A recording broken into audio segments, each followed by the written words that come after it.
प्रभु परमेश्वर का धन्यवाद हो मेरे प्रियो।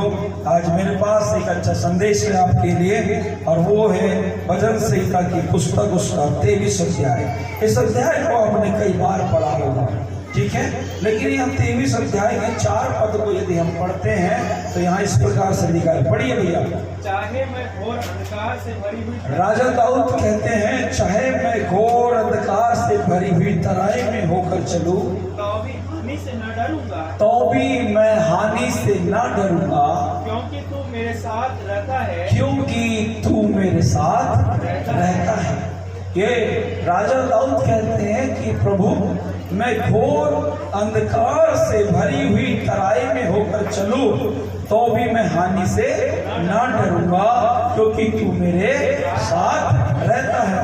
आखिर क्यों ऐसा यहाँ पर लिखा है? पहला राजा की पुस्तक और उसके 20 अध्याय के 28 पद को यहाँ पर पढ़ेंगे, जो कि इस प्रकार से लिखा हुआ है। निकालिए पहला राजा की पुस्तक और उसका 20 अध्याय और उसका 28 पद। मैं आज आपको बहुत ही महत्वपूर्ण बात बताना चाहता हूं। और जब मैं दिल्ली में था तो मैंने प्रभु के दास डॉक्टर राम जी के द्वारा मैंने इस संदेश को सुना, और मैंने एक बहुत बड़ी आशीष को मैंने प्राप्त किया, और मैं इस संदेश को मैं आज आपको बताना चाहता हूं। और यहाँ पर ऐसा लिखा हुआ है, पढ़िए पहला राजा 20 अध्याय और उसका 28 पद। परमेश्वर के उसी जन ने जी इस्राएल के राजा के पास जाकर कहा, हाँ यहोवा यूं कहता है, जी, अरामियों ने यह कहा है कि यहोवा पहाड़ी देवता है, परंतु नीची भूमि का नहीं है। इस कारण मैं उस बड़ी भीड़ को तेरे हाथ में कर दूंगा, तब तुम्हें ज्ञात हो जाएगा कि मैं यहोवा हूँ। यहाँ ऐसा लिखा है पहला राजा उसके 20 और 28 पद में, तब परमेश्वर के उसी जन ने इस्राएल के राजा के पास जाकर कहा, यहोवा यूं कहता है, अरामियों ने ये कहा है कि यहोवा पहाड़ी देवता है, परंतु नीची भूमि का नहीं। इस कारण मैं उस बड़ी भीड़ को तेरे हाथ में कर दूंगा, तब तुम्हें ज्ञात हो जाएगा कि मैं यहोवा हूँ। देखिए मेरे प्रियो, यहाँ पर देखिए, सभी लोग मेरी ओर देखिए, और यहाँ पर ऐसा लिखा है परमेश्वर के वचन में कि अरामियों ने कहा है कि जो तुम्हारा परमेश्वर है वो पहाड़ियों का परमेश्वर है। कैसा परमेश्वर है? पहाड़ी का। और ये पहाड़ी और तराई का मतलब क्या है? ये पहाड़ी क्या है? पहाड़ का क्या होता है? पहाड़ अक्सर कैसे होते हैं? कैसे होते हैं? पहाड़ ऊंचे होते हैं। कैसे होते हैं? ऊंचे होते हैं। पहाड़ अक्सर ऊंचे होते हैं मेरे प्रियो, और लोग कहते हैं कि ये ऊंचाइयों का परमेश्वर है, ठीक है। इसका मतलब ये नहीं कि जो बड़े पद वाले हैं, राजा लोग हैं, मंत्री लोग हैं, नौकरी वाले हैं, इनका मानना ये है कि जो ऊंचे पद वाले लोग हैं ये इनका प्रभु है। आज हम क्या सोचते हैं? कलीसिया के लोग चर्च में क्या सोचते हैं? अरे परमेश्वर की प्रार्थना करना वो लोगों का काम है जो पैसे वाले लोग हैं, उनके पास समय बहुत है, खाली पीली है। हम छोटे लोग हैं, मजदूर लोग हैं, हम प्रार्थना में जाएंगे तो खाएंगे क्या? ऐसा कई बार हम लोग सोचते हैं। लेकिन मैं आपको बताना चाहता हूँ ये गलत बात है मेरे प्रियो।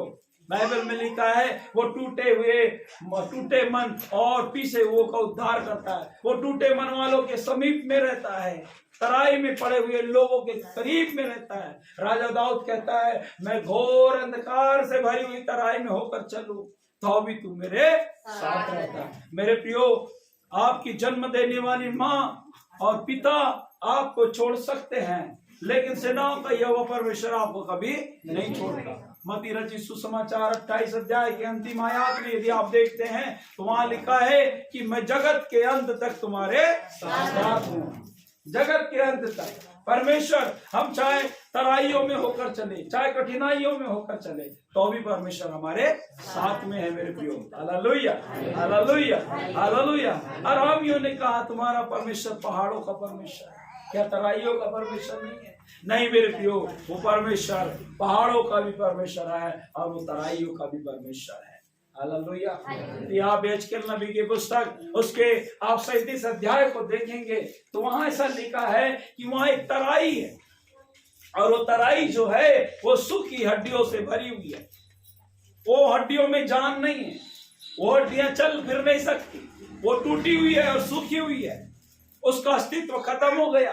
तब परमेश्वर के दास एजकेल ने भविष्यवाणी किया सूखी हड्डियों को, और जब वहां पे प्रभु की सामर्थ उतरी, जब भविष्यवाणी की गई, मेरे प्रियो सारी हड्डियों में जीवन आ गया, मांस समा गया, उनमें नसें उपज गई और सारी हड्डियां दौड़ने लगी।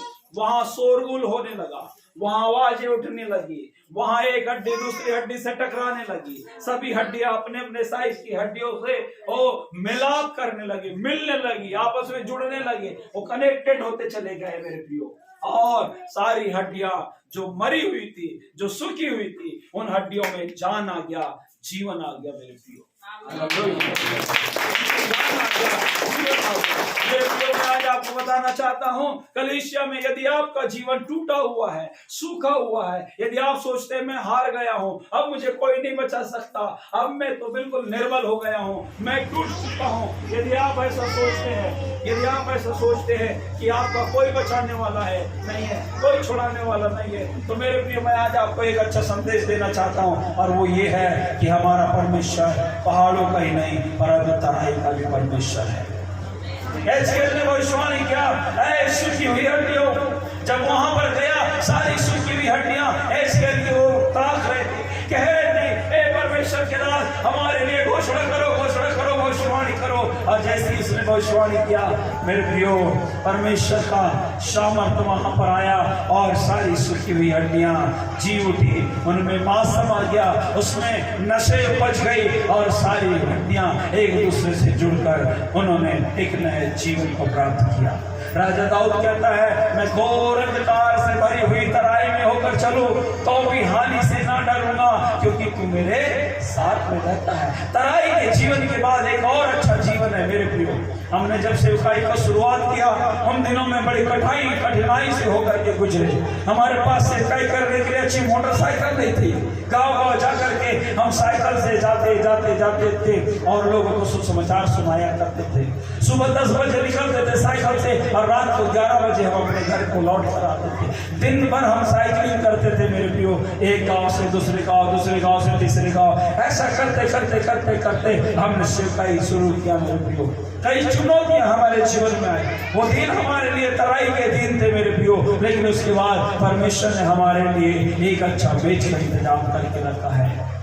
राजा दाऊद जब तराई में होकर चल रहा है तो उसके इस बात पर भरोसा है, विश्वास है कि अंतिम आगे वाले पदों में यदि आप 5 और 6 पद में देखेंगे तो वहां ऐसा लिखा है कि यहोवा ने मेरे लिए शत्रुओं के सामने मेज बिछाया। यहाँ ऐसा लिखा 5 पद में कि तू मेरे सताने वालों के सामने मेरे लिए मेज बिछाता है, तूने मेरे सिर पर तेल मला है, मेरा कटोरा मला है। मेरे प्रियो, तराई के जीवन के बाद में एक अच्छा जीवन है, एक उत्तम जीवन है, और वो जीवन है मेज का जीवन, अच्छी टेबल के भोजन खाने का जीवन, आनंद मनाने का जीवन। मेरे प्रियो, यदि आप अपने जीवन में किसी प्रकार से संघर्ष में होकर चल रहे हैं, दुख भरी हुई जिंदगी को जी रहे हैं, आप समस्याओं से होकर गुजर रहे हैं, तो मैं आपको बताना चाहता हूं, आने वाले दिन में आपके लिए एक अच्छा संदेश है। परमेश्वर ने आपके लिए एक अच्छा दिन नियुक्त करके रखा है, एक उत्तम स्थान परमेश्वर ने आपके लिए रखा है मेरे प्रियो, और वो समय बहुत ही निकट है जब आप अपने एक अच्छे स्थान को प्राप्त करेंगे। Hallelujah, hallelujah, hallelujah. वो तराइयों का परमेश्वर है, वो तराइयों का परमेश्वर है मेरे को। Hallelujah, hallelujah. वो गिरे वो टूटे वो को फल देने वाला परमेश्वर है। लिखा है परमेश्वर के वचन में कि निर्बलताओं में परमेश्वर की सामर्थ्य सिद्ध होती है। जब आप टूट जाते हैं, जब आप निराश हो जाते हैं, जब आप दुखी हो जाते हैं, तब परमेश्वर की सामर्थ्य हमारे जीवन में जो है वो कार्य करती है, और हम बढ़ते और बढ़ते और बढ़ते और बढ़ते और बढ़ते चले जाते हैं मेरे प्रिय। हमारी सेवकाई में बहुत सारी चुनौतियां आई, बहुत सारे संघर्ष आए। कई बार तो ऐसा हुआ कि हमारे पास खाने के लिए चावल नहीं था, कई बार ऐसे समय आए हमारे पास में पहनने के लिए कपड़े नहीं थे। मैं कई साल तक अंधकार से भरी हुई तराई में होकर चला, लेकिन मुझे मालूम था कि एक दिन परमेश्वर मुझे एक राजा का जीवन देगा, परमेश्वर मुझे एक दिन अच्छे भोजन खाने का जीवन देगा, परमेश्वर मुझे एक दिन अच्छे वस्त्रों से सम्मानित करेगा। हालेलुया। और आज परमेश्वर की दया से ताली बजाए जोरदार। हालेलुया। और आज प्रभु की दया से सब कुछ परमेश्वर ने दिया है। आप जैसे सुंदर लोगों को दिया, आराधना करने की जगह परमेश्वर ने दिया है, चर्च आने के लिए परमेश्वर ने एक सुंदर कार दिया है, सुंदर परिवार दिया है, अच्छे बच्चे दिया मेरे प्रियो। ये सब प्रभु की दया है मेरे प्रियो। हालेलुया। यदि आप तराई में होकर चल रहे हैं तो आप इस बात का विश्वास रखिए कि आपके लिए परमेश्वर ने एक सुंदर दिन का इंतजाम करके रखा है। उत्तम दिन का उत्तम समय का आप इंतजार करें। उत्तम स्थान परमेश्वर ने आपके लिए नियुक्त करके रखा है मेरे प्रियो। Hallelujah, hallelujah, hallelujah. एक और पद को हम पढ़ेंगे जहाँ पर राजा दाऊद कहता है रपाईम की तराई के बारे में मैं बताना चाहता हूँ। दूसरा सामुएल की पुस्तक उसका 5 अध्याय और उसका 18 और 19 पद को पढ़ेंगे। दूसरा सामुएल। तब फलिस्ती आकर रपाईम नामक तराई में फैल गए। हाँ, तब फलिस्ती आकर रपाईम नामक तराई में फैल गए। हाँ जी। तब दाऊद ने यहोवा से पूछा। तब दाऊद ने किससे पूछा? यहोवा से पूछा। सबने निकाल लिया। दूसरा सामुएल और उसका 5 अध्याय और 18 और 19 पद सभी लोग निकाल लीजिए। दूसरा सामुएल 5 अध्याय। बहुत अच्छा संदेश है, ध्यान से सुनिएगा मेरे प्रियो। और मैं आपको बताना चाहता हूँ तब फलिस्ती आकर रपाईम नामक तराई में फैल गए। तब दाऊद ने यहोवा से पूछा। तब दाऊद ने परमेश्वर से पूछा, क्या मैं फलिस्तियों पर चढ़ाई क्या मैं फलिस्तियों के ऊपर में चढ़ाई करूं? ये फलिस्ती कौन है? आज आपके जीवन के फलिस्तियों को आपको पहचानना है मेरे प्रियो। ये गरीबी की फलिस्तियां, ठीक है, ये बीमारी वाले फलिस्ती, इनके ऊपर आपको क्या करना है? चढ़ाई करना है। ये जादू टोना करने वाले फलिस्ती, ये समस्याओं को भेजने वाले फलिस्ती, इनके ऊपर आपको क्या करना है? चढ़ाई करना है। तब दाऊद ने कहा परमेश्वर से पूछा, क्या मैं फलिस्तियों के ऊपर चढ़ाई करूं? क्या तू उन्हें मेरे हाथ कर देगा? राजा दाऊद कहता है, क्या तू मेरे हाथ में इन फलिस्तियों को कर देगा?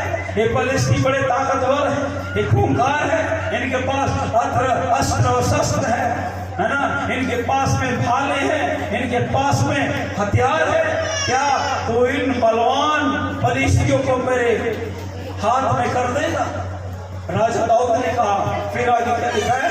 यहोवा ने दाऊद से कहा, परमेश्वर ने दाऊद से कहा, चढ़ाई कर, क्योंकि मैं निश्चय फलिस्तियों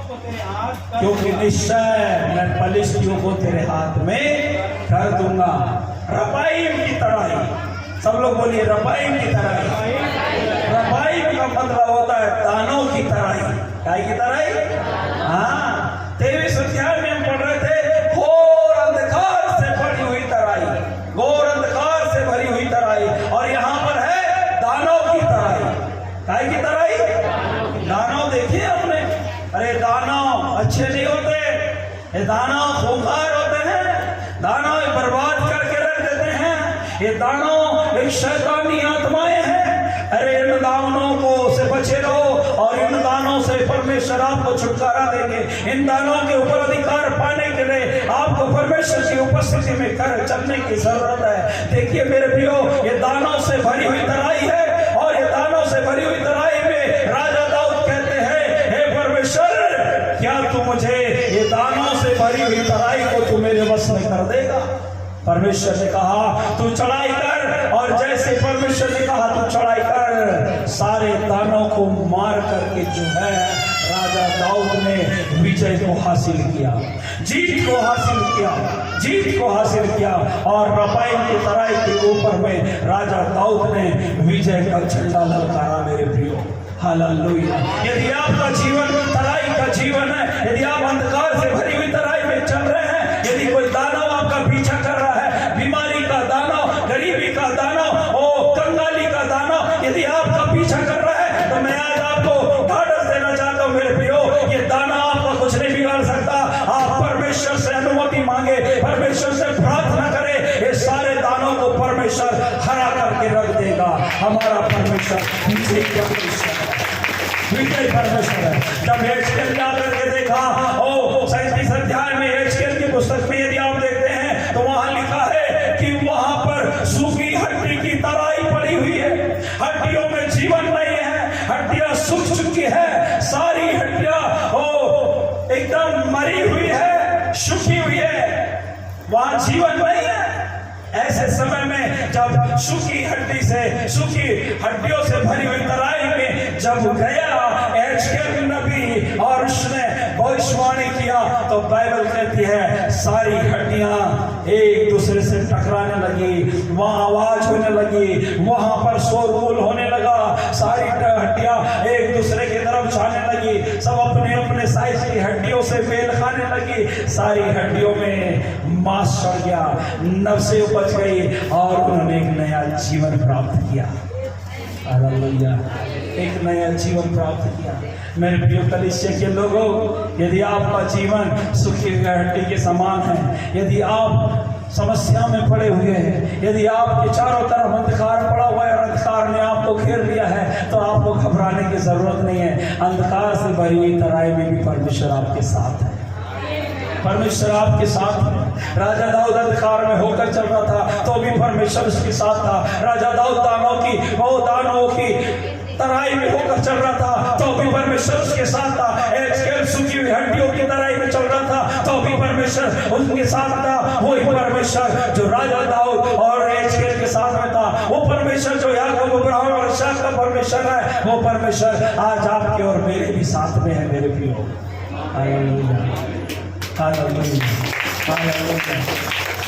जब 2020 में जब कोविड हमारे देश में आया और 21 में बहुत सारे लोग जब मरने लगे, सारे लोग सूखी हड्डी के समान हो गए। जहां बने वहां से फोन आते, मैसेज आते, आज ये मर गए, कल वो मर गए। लाखों हजारों लोग दुनिया छोड़कर चले गए मेरे प्रियो, लेकिन परमेश्वर का धन्यवाद हो, परमेश्वर ने हमको संभाल के रखा। क्यों? क्योंकि वो अंधकार का जो दिन था, वो अंधकार की तराई, वो अंधकार का जो समय 2021 में हमारे भारत और बालाघाट जिले में था मेरे प्रियो, उस अंधकार से भरी हुई तराई में भी परमेश्वर हमारे साथ में था। परमेश्वर ने हमको और आपको छोड़ा नहीं, और परमेश्वर ने आपको और हमको बचा के रखा है मेरे प्रियो, और परमेश्वर ने आज हमको एक अच्छा जीवन दिया है। ताली बजाएं प्रभु। आपको पता है ना 2021 की घटना, 2021 में कितने सारे लोग मरे, पता है ना? अरे वो अच्छे दिन नहीं थे, वो मेज का दिन नहीं था, वो उत्तम समय नहीं था, वो अंधकार से भरा हुआ दिन समय था। मृत्युदूत दूत जो है वो पूरी दुनिया में घूम रहा था। दानव जो है उन्होंने तांडव मचा के रखा था। हर अस्पतालों में दानव घुसे हुए थे, हर गांव में दानव घुसे हुए थे, और सारे दानवों ने कई सारे लोगों को मार डाला। कोरोना वायरस ने कई सारे लोगों को मार डाला, लेकिन ऐसे भयानक दानव के बीच में भी, ऐसे भयानक अंधकार से भरी हुई तराई में भी परमेश्वर ने आपको और मुझको बचाया है मेरे प्रियो। इन मार खाने वाले दानव से परमेश्वर ने हमको बचाया है, हमको मरने नहीं दिया मेरे प्रियो। हमारी बैगन अम्मा के घर जब मैं पहली बार गया, बेचारी खाट के ऊपर में पड़ी थी, वो खड़ी नहीं हो पा रही थी, वो चल नहीं पा रही थी, क्योंकि उसका जीवन अंधकार से भरी हुई तराई में होकर चल रहा था। लेकिन जब प्रभु का दास वहां गया, जब एक नबी गया, एक नबी ने भविष्यवाणी किया, बैगन अम्मा यीशु के नाम में खड़ी हो जाओ। देखिए मेरे प्रियो, जैसे एचकेल ने भविष्यवाणी किया, सारी मरी हुई हड्डियां जुड़ गई, सारी मरी हुई हड्डियों में जीवन आ गया। वैसे प्रभु का दास गया और प्रार्थना किया, घोषणा किया, और परमेश्वर ने हमारी बैगन अम्मा को चंगा कर दिया।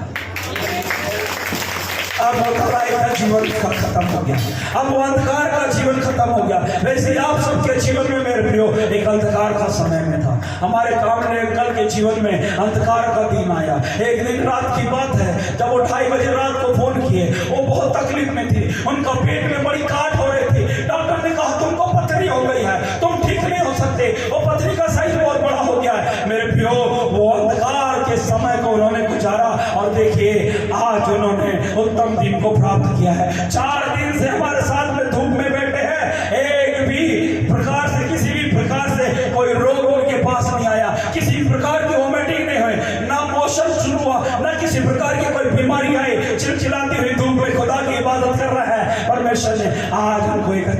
जीवन दिया है।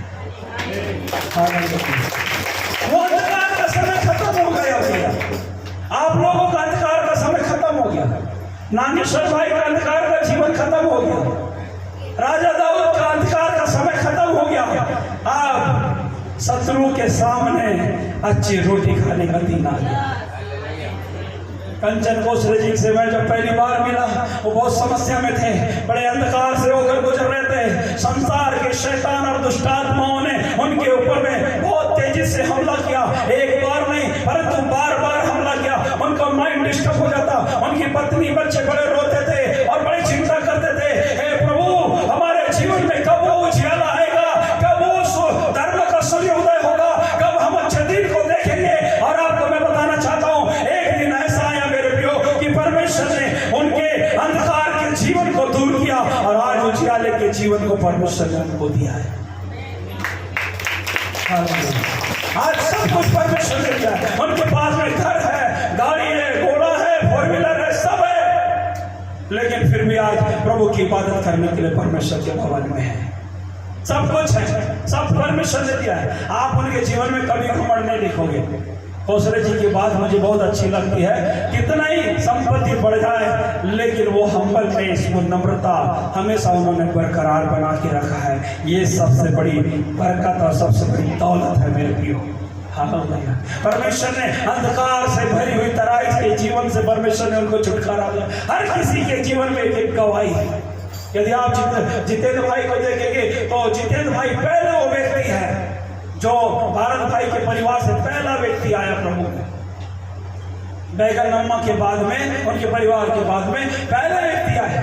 तो मुझे ऐसा लगता था, अरे क्या मालूम है परिवार के लोग विश्वास करेंगे कि नहीं करेंगे। मुझे ऐसा लगता था ये लोग विरोध करेंगे, क्योंकि राजेश का परिवार और इनके परिवार में जमीन आसमान करता था। मैंने सुना इनके 3 भाई है। मैंने बोला भाई लोग कहाँ हैं, क्या है, पता नहीं भैया, इनके परिवार का क्या बैकग्राउंड मुझे नहीं मालूम। लेकिन पहली बार वो भाई मेरे पास आए, उन्होंने दुआ कराए, पहला संडे आए और प्रभु ने अद्भुत रीति से काम किया। वो कीड़े गिरते थे उनके बिछौने के ऊपर, रात भर नींद नहीं आती थी, चिंता में लगे रहते थे कि आखिर ऐसा क्यों हो रहा है। लाख कई प्रकार से उन्होंने उपाय कर डाला लेकिन उनको छुटकारा नहीं मिला। एक दिन ऐसा हुआ, परमेश्वर का आत्मा उनके जीवन में कार्य किया, पवित्र आत्मा उनके ऊपर उतरा और सारे कीड़े गिरने बंद हो गए और परमेश्वर ने एक बड़ी चंगाई को उस परिवार में भेजा और उस परिवार के उस भाई के माध्यम से उनका सारा कुटुंब और सारा परिवार, सारे रिश्तेदार, वो सारे लोगों ने जो है परमेश्वर को ग्रहण कर लिया।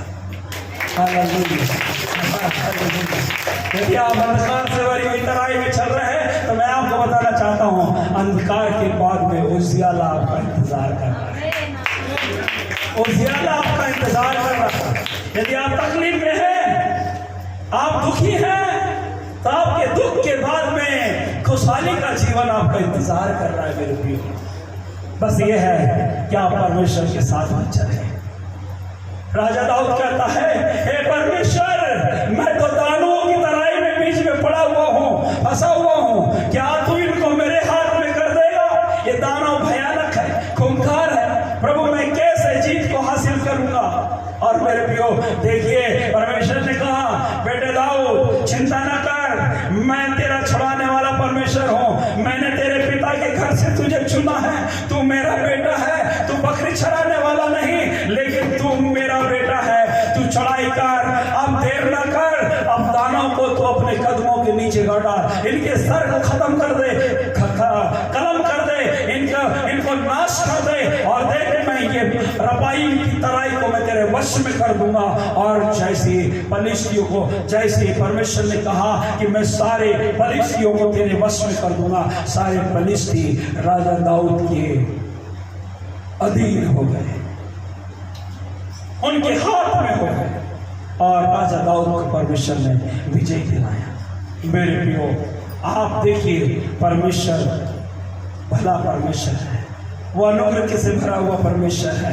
हमारे सबके जीवन में अलग अलग गवाही है। तो एक एक व्यक्ति के बारे में बताऊंगा तो शायद शाम हो जाएगी मेरे प्रियो, लेकिन मैं आज आपको बताना चाहता हूँ, वो अंधकार के दिन थे जो अब आपके जीवन में नहीं है, वो खत्म हो गए, लेकिन अब आज आपके लिए परमेश्वर ने अच्छा समय रखा है। हालेलुया, हालेलुया, हालेलुया, अच्छा समय परमेश्वर ने आपको दिया था, इसलिए आप ईमानदारी से परमेश्वर के पीछे चले। सो प्रभु परमेश्वर इस वचन के द्वारा आप सबों को आशीष दे। God bless you. हम दुआ करेंगे। प्रभु